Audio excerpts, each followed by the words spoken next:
Sir మామూలు viral అవ్వద్దు ఈ స్పీచ్, మామూలు వైరల్ అవ్వద్దు. బస్తీ మే సవాల్.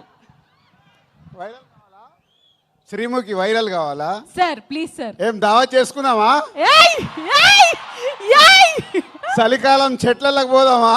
ఓయ్ ఫ్యాంటాస్టిక్. సార్ మా నిజామాబాద్ లో ఫేమస్ మటన్ చెట్లకి వెళ్ళి తెల్లగలు సార్. అప్పు మార్నింగ్ తీస్తే ఫ్రెష్గా తాగితే నీరాది వేరే లెవెల్లో ఉంటుంది. ఏయ్ మా వాళ్ళకి సినిమా కంటే మన దగ్గర సినిమాలు ఇవన్నీ తక్కువ కాబట్టి మీ దగ్గరికి వెళ్ళి రియాక్షన్ అదే తక్కువ వస్తుందని మా డైరెక్టర్ చెప్పా. ఆంధ్రాలో వెళ్తే సినిమాకు ఒక వైబ్ ఇస్తారు, మన దగ్గర అయితే తెల్లగలికి మటన్కి వైబ్ ఇస్తాం. అందరికి నమస్కారం. నిజామాబాద్ ఇంతకుముందు ఒకసారి ఇక్కడ ఫిదా ఫంక్షన్ చేసాం. ఆ రోజు వర్షం పడి సరిగ్గా జరగలేదు. సో మొన్న అనిల్ రావిపూడి సార్ నిజామాబాద్లో ఫంక్షన్ చేద్దాం అన్నాడు. నేనేమో గేమ్ చేంజర్ అని మొత్తం దేశం అంతా తిరుగుతున్నాను. సో అనిల్, శిరీష్ గారు, వెంకటేష్ గారు ఈ సినిమాని వాళ్ళ భుజాల మీద వేసుకొని 72 రోజుల్లో ఫినిష్ చేశారు ఇంత పెద్ద సినిమాని. సో నిజామాబాద్లో ఈవెంట్ అనుకున్నప్పుడు తప్పకుండా ప్లాన్ చేద్దామని మా సుధాకర్కి వీళ్ళకి అప్పచెప్తే ఇమీడియట్గా ఇది ఈవెంట్ ఇక్కడ ఆర్గనైజ్ చేశారు. ఫస్ట్ టైం నాకు తెలిసి నిజామాబాద్లో ఫుల్ ప్లేడ్జ్ ఒక సినిమా ఈవెంట్ జరగడం. దానికి Sudhakar and police department and collector గారికి అందరికీ ఇంత తక్కువ టైంలో మాకు ఇవన్నీ ఇలా చేసి పెట్టినందుకు మీ అందరికీ పేరు పేరున ధన్యవాదాలు. నిజామాబాద్ అంటే ఎప్పుడో చిన్నప్పటికి వెళ్ళిపోవాలి.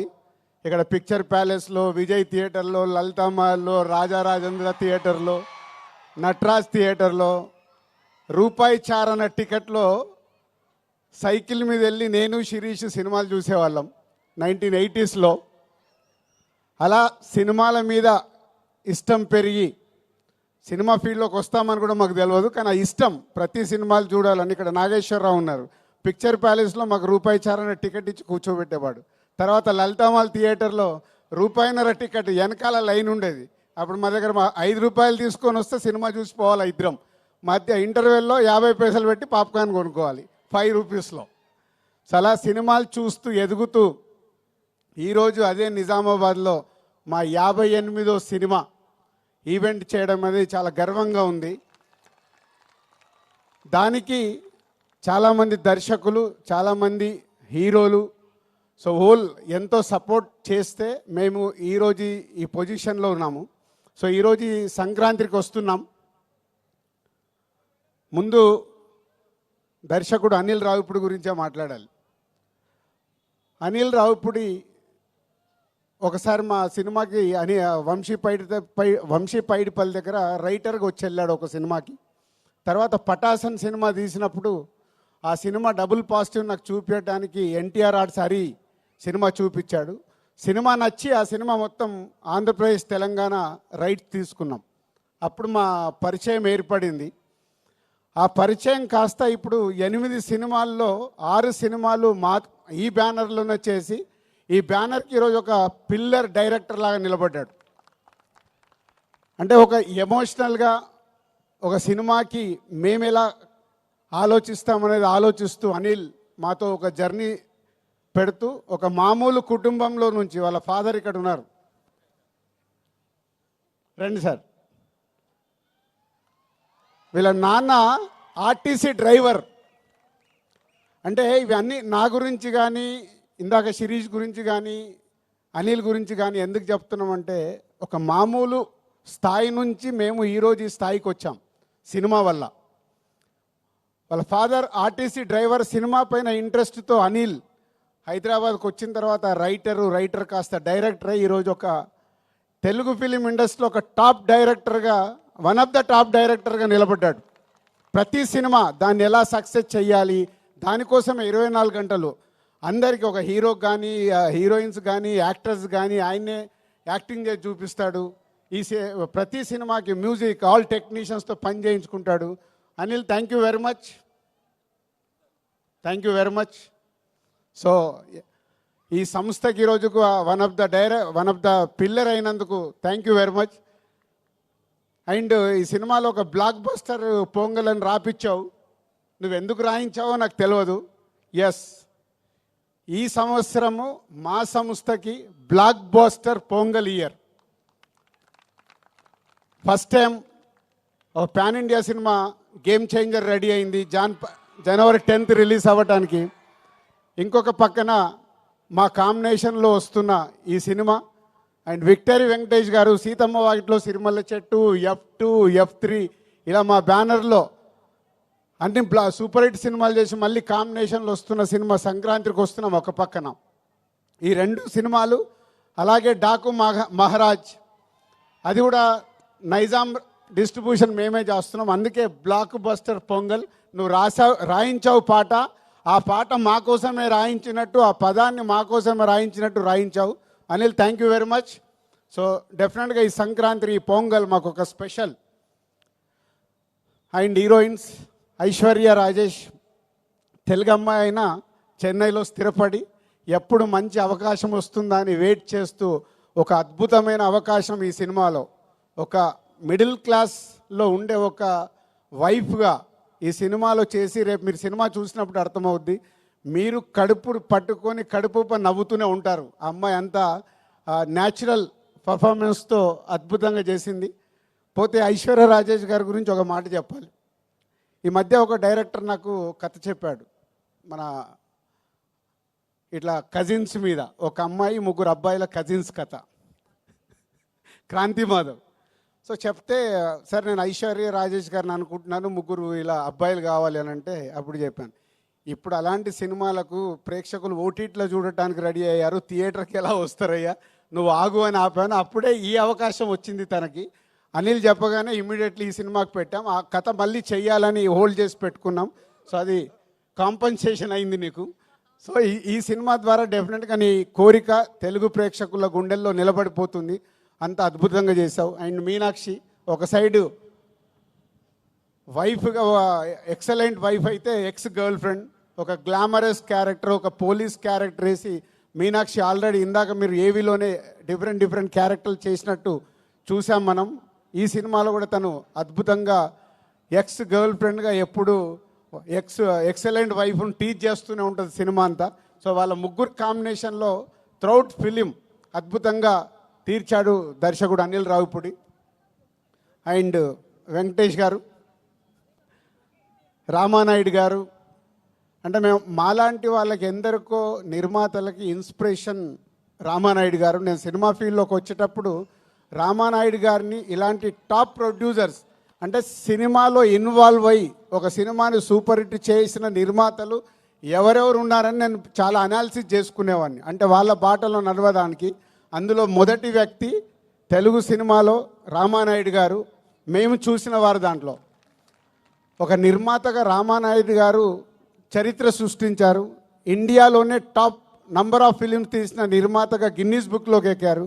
సో వారి తర్వాత వెంకటేష్ గారు సినిమా ఇండస్ట్రీలోకి హీరోగా వచ్చినప్పుడు మేము మా నర్సింగ్పల్లి, మా ఊర్లో ఉన్నాం.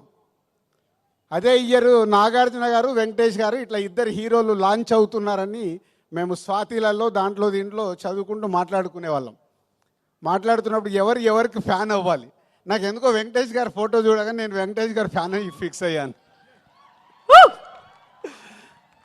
సో హైదరాబాద్ వెళ్ళాక కలియుగ పాండవులు ఫస్ట్ సినిమా రిలీజ్ అవుతే 1 వీక్ ముందు అడ్వాన్స్ బుకింగ్ టికెట్ తీసుకొని కలియుగ పాండవులు ఫస్ట్ షో చూసా. అలా నాకు తెలియకుండానే నేను సినిమా ఫీల్డ్లోకి వస్తానని కూడా నాకు తెలియదు అప్పుడు. కానీ వెంకటేష్ గారి ఫోటో చూసి నేను ఫ్యాన్ అయ్యి కంటిన్యూ అయ్యాను. సినిమా ఫీల్డ్లోకి వచ్చిన తర్వాత మళ్ళీ పవర్ స్టార్ పవన్ కళ్యాణ్ గారికి కనెక్ట్ అయ్యా. సో వారిద్దరు నా అభిమాన హీరోలు.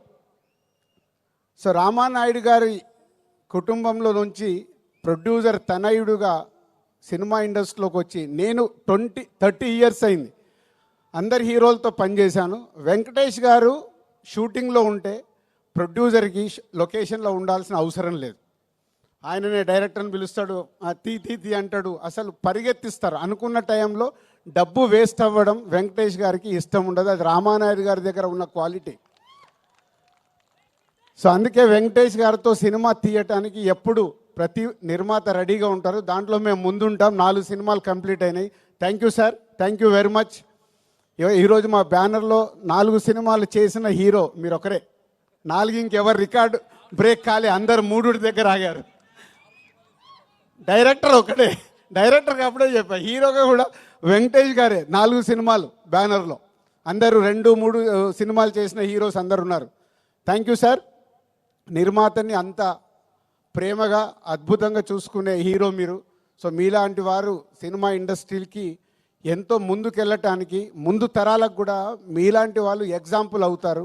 మిమ్మల్ని చూసి నెక్స్ట్ జనరేషన్ హీరోలు కూడా, నేను ఇందాక రామానాయుడు గారిని చూసి ఎలా అయితే నేర్చుకున్నానని చెప్తున్నానో, వెంకటేష్ గారిని చూసి నెక్స్ట్ జనరేషన్, యంగ్ జనరేషన్ వాళ్ళందరూ వాళ్ళు చేస్తుంది చూస్తే చాలా ఉపయోగం.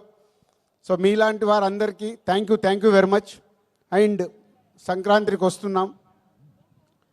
సినిమా ఈ కథ విషయంలో అనిల్ ఎప్పటి నుంచో నాకు 3 కథలు చెప్పాడు. అనిల్ గుర్తుందో లేదో, 3 డిఫరెంట్ స్టోరీస్. ఈ కథ నాకు ఫైనల్ చెప్పినప్పుడు ఆ 3 కథల్ని తీసుకొచ్చి ఈ స్టోరీలోనే పెట్టుకున్నాడు. అంటే మామూలుగా అయితే డిఫరెంట్గా ఆలోచించుకుంటే 3 ప్రాజెక్ట్స్ అవుతాయి. లేదు, ఈ సినిమాని సూపర్ హిట్ చెయ్యాలంటే అన్ని ఎఫర్ట్స్ తీసుకొచ్చి ఈ సినిమాలో పెట్టాడు. ఈ సినిమా గురించి నేను ఎంత ఎక్కువ మాట్లాడాల్సిన వచ్చినా మాట్లాడవచ్చు, ఎందుకంటే it's going to blockbuster hit. ఇది అనిల్తో నా జర్నీలో నేను ముందే చెప్పేస్తూ ఉంటాను. అనిల్కి నాకు అనిల్ ఇది హిట్ సినిమా, అనిల్ ఇది సూపర్ హిట్ సినిమా, ఇలా ఎప్పుడు నేను కొంచెం ఓపెన్గా మాట్లాడుతుంటాను. దాన్ని 90% అనిల్కు అర్థమవుద్ది, 10% అప్పుడప్పుడు ఏంటి రాజుగారు నాది కొంచెం తక్కువ చెప్తున్నానని కూడా అనుకుంటాడు. బట్ ఈ సినిమా విషయంలో కథ విన్న దగ్గర కానీ, మొన్న నేను ఫైనల్ నాకు సినిమా చూపించినప్పుడు కానీ, it's going to block buster hit. ప్రేక్షకులకి కడుపుప్ప నవ్విస్తూ, ఇందాక మీరు ట్రైలర్లో చూశారు, excellent wife, ex girl friend. ప్రతి ఒక్కరికి ఎక్కడో ఒక దగ్గర లైఫ్లో 90% జనాలకి తగులుతుంది ఇది. సో త్రౌట్ ఎంటర్టైన్మెంట్ నింపుతూ నవ్విస్తూ బ్లాక్ బాస్టర్ పాటలు చేయించుకున్నాడు. వచ్చిన 3 పాటలు ఇంకో పాట రావాలి. బీమ్స్ అద్భుతమైన మ్యూజిక్ ఇచ్చాడు. అనిల్ కూర్చోబెట్టుకొని పాటలు రాయించుకున్నాడు. అన్నీ అంటే ఈ సినిమాకు కావాల్సిన 360 డిగ్రీస్ అన్ని పేర్చుకొని సంక్రాంతికి బ్లాస్ట్ చేస్తూ ఒక బ్లాక్ బాస్టర్ హిట్ తీసుకురాబోతున్నాడు. So thank you Anil and Venkatesh గారు and my heroines, my technicians and Sameer ఇక్కడ లేడు, photographer Sameer and editor and all మా డైరెక్షన్ డిపార్ట్మెంట్, మా ప్రొడక్షన్ డిపార్ట్మెంట్, మా ఈపీస్ అందరికీ thank you very much. And ఈ సినిమా నా పైన బాధ్యత లేకుండా ఈ సినిమాని కంప్లీట్ చేసి 72 రోజుల్లో మాకు ఒక బ్లాక్ బాస్టర్ ఇస్తున్న హోల్ టీమ్కి మీ అందరికీ thank you very much. Thank you.